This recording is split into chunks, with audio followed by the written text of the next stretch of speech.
ಸ್ವಾಗತ. ಈ ಒಂದು ಮಾರ್ಕರ್ ಮತ್ತು ಟಿಲ್ಟ್ ಅಂತ ಹೇಳ್ಬಿಟ್ಟು ಎರಡು ಔಷಧಿ ಕೊಟ್ಟಿದ್ವಿ. ಇದು ಮಧುರಾ ಅಗ್ರಿಟೆಕ್ಗೆ ಮಾರ್ಕರ್ನ ಹೊಡೆದ ಮೇಲೆ ನೀವು ಬರೀ ಒಂದು 5-6 ದಿನ ಆಗಿದೆ, 6 ಡೇಸ್ ಅಂತ ತಿಳ್ಕೊಬೋದು. ನೋಡಿ ಯಾವ ಥರ ಕಾಣ್ತಾ ಇದೆ ಹಸಿರು, ಯಾವುದೇ ರೋಗ ಇಲ್ದಲೆ ಹೂವು ನೋಡಿ. ಇದು ಲೆಂತ್ ನೋಡ್ಕೊಳ್ಳಿ, ಎಷ್ಟು ಲೆಂತ್ ಬಂದಿದೆ. ಲೆಂತ್ ಕೂಡ ಚೆನ್ನಾಗಿ ಬರ್ತಾ ಇದೆ. ಆಮೇಲೆ ಹೂವದ ಸೆಟ್ಟಿಂಗ್ ಕೂಡ ಚೆನ್ನಾಗಿ ಆಗ್ತಾ ಇದೆ. ಒಳ್ಳೆ ದಪ್ಪ ಇದೆ ಹೂವುಗಳು. ಆಮೇಲೆ ಒಳ್ಳೆ ಇದಿದೆ, ಎಲ್ಲಿ ಕಲರ್ ಚೆನ್ನಾಗಿದೆ, ಹಸಿರಾಗಿದೆ. ಆಮೇಲೆ ಮೃದುವಾಗಿದ್ದಾವೆ. ನೀವೆಲ್ಲೇ ನೋಡ್ಬೋದು ಎಷ್ಟು ಮೃದುವಾಗಿದ್ದಾವೆ. ಯಾವುದೇ ಥರದ ರೋಗ ಇಲ್ಲ. ಹೊಸದಾಗಿ ಬರ್ತಕ್ಕಂಥ ಎಲೆಗಳು ಕೂಡ ಚೆನ್ನಾಗಿ ಬರ್ತಾ ಇದೆ.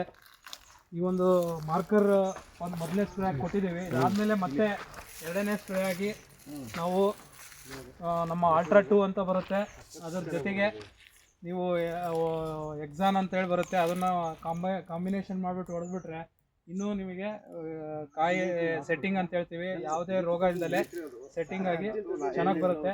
ಸೊ ಹಂಗಾಗಿ ನಾವು ರೈತರಲ್ಲಿ ಕೇಳ್ಕೊಳೋದು ಏನಪ್ಪ ಅಂದರೆ, ಮಧುರಾ ಅಗ್ರಿಟೆಕ್ನ ಮಾರ್ಕರ್ ಮತ್ತು ಪ್ರೊಫಿಕೋನಜಾಲ್ ಅಂತ ಹೇಳ್ತೀವಿ, ಟಿಲ್ಟ್ ಅಂತ ಹೇಳಿ, ಇದನ್ನು ಕಾಂಬಿನೇಷನ್ ಮಾಡಿ ಫಸ್ಟ್ ಸ್ಪ್ರೇ ಹೊಡೆಯೋದ್ರಿಂದ ನಿಮಗೆ ಈ ಥರದ ಒಂದು ರಿಸಲ್ಟ್ ನೋಡ್ಬೋದು ಅಂತ ನಾನು ಕೇಳ್ಕೊತೀನಿ. ಧನ್ಯವಾದಗಳು.